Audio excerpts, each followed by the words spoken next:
السلام علیکم ورحمۃ اللہ وبرکاتہ نحمدہ ونصلی علی رسولہ الکریم اما بعد اعوذ باللہ من الشیطان الرجیم بسم اللہ الرحمن الرحیم رب اشرح لی صدری ویسر لی امری واحلل عقدۃ من لسانی یفقہوا قولی ربی زدنی علما ربی یسر ولا تعسر وتمم بالخیر وبک نستعین یا فتاح یا فتاح یا فتاح اللهم انفعنا بما علمتنا وعلمنا ما ينفعنا وزدنا علما سبحانك لا علم لنا إلا ما علمتنا إنك أنت العليم الحكيم اللهم ألهمنا رشدنا وقنا شر أنفسنا ربنا تقبل منا إنك أنت السميع العليم وتب علينا إنك أنت التواب الرحيم آمین یا رب العالمین۔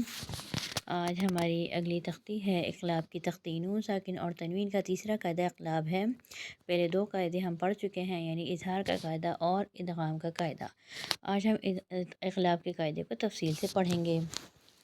شروع کرتے ہیں۔ اقلاب کے معنی ہیں تبدیل کرنا یا بدلنا۔ نون ساکن یا تنوین کے بعد اگر حرف با آ جائے تو نون ساکن اور تنوین کو میم سے بدل کر غنہ کے ساتھ پڑھیں گے۔ نون ساکن سے مراد نون کے اوپر جزم اور تنوین سے مراد دو زبر دو زیر اور دو پیش کے بعد اگر با کا حرف آ جائے تو نون ساکن اور تنوین کو میم سے بدل دیں گے اور غنہ کریں گے ایک الف کی مقدار، یعنی ایک انگلی کھولی اور بند کی۔ انشاءاللہ مثالوں سے ہم اس کو تفصیل سے سمجھتے ہیں۔ اس کی پہلی مثال ہے امدم بعیدہ۔ امدم میں دال کے اوپر دو زبر کی تنوین اور اس کے بعد ایک چھوٹا میم نظر آ رہا ہے۔ یہ میم ہر جگہ پر جہاں پر بھی قرآن میں اقلاب کا قاعدہ لگے گا وہاں یہ میم لکھا ہوا ہوتا ہے، اس سے ہمیں پتہ چل جائے گا یہاں پر اقلاب کا قاعدہ لگا ہوا ہے۔ دال کے اوپر دو زبر کی تنوین کے بعد اگلا حرف با آ گیا، یہاں پر اقلاب کا قاعدہ لگ گیا۔ اب ہم اس کی ہجے پڑھتے ہیں۔ حمزہ زبر آ، میم زبر ما، آما دال میم دو زبر دم، آمدم با زبر با، آمدم با عین یا زیر عی، آمدم بعید دال دو زبر دن، آمدم بعیدن، آمدم بعیدا۔ یہاں پر میم کے اوپر ہم غنہ کریں گے ایک الف کی مقدار، یعنی ایک انگلی کھولی اور بند کی اتنی دیر تک غنہ کریں گے۔ میم کیونکہ حروف شفوی میں سے ہے تو اس لیے اس کا غنہ ہونٹوں سے شروع ہوگا اور ہلکی سی آواز ناک میں جائے گی۔ میم کا مخرج ہے دونوں ہونٹوں کا گیلا حصہ آپس میں ملے تو حرف میم ادا ہوتا ہے، اس لیے اس کا غنہ دونوں ہونٹوں کو نرمی سے ملانے سے ہوگا اور ہلکی سی آواز ہم ناک میں لے کے جائیں گے۔ آمدم بعیدا۔ کاف زیر کی، را الف زبر را کی را، میم میم دو زیر میم کی را، میم با زبر با کی را، میم با را زبر را کی را، میم برا را، تا دو زیر تین کی را، میم برارا تین کی را، میم برارا۔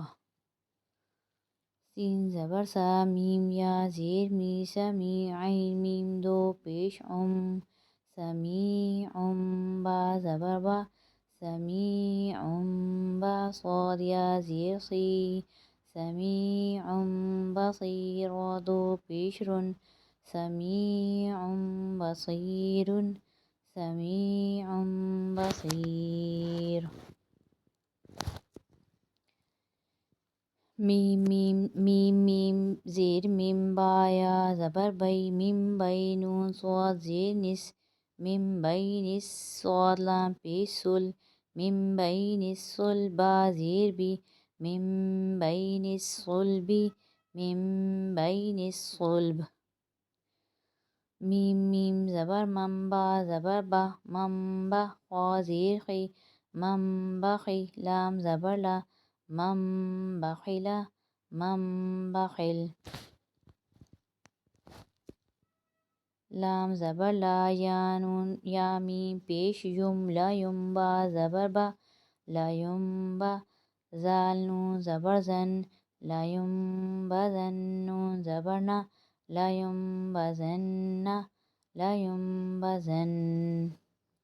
لام زبر لا نون سین زبر لس، نس لنس فا زبر فا، لنس فا عین میم دو زبر ام، لنس فا ام با نون زیر بن، لنسفعا بالنون ألف زبر نا لنسفعا بالنا صاد زير سي لنسفعا بالناصية زبر يا لنسفعا بالناصية تا زير تي لنسفعا بالناصية لنسفعا بالناصية۔ امید ہے آج کا سبق آپ لوگوں کی سمجھ میں آ گیا ہوگا۔ اللہ تعالیٰ سے دعا ہے کہ اللہ تعالیٰ ہمیں قرآن پڑھنے، سمجھنے اور عمل کرنے کی توفیق عطا فرمائے۔ وآخر دعوانا ان الحمد للہ رب العالمین۔ سبحان ربک رب العزة عما یصفون وسلام علی المرسلین والحمد للہ رب العالمین۔ السلام علیکم ورحمۃ اللہ وبرکاتہ۔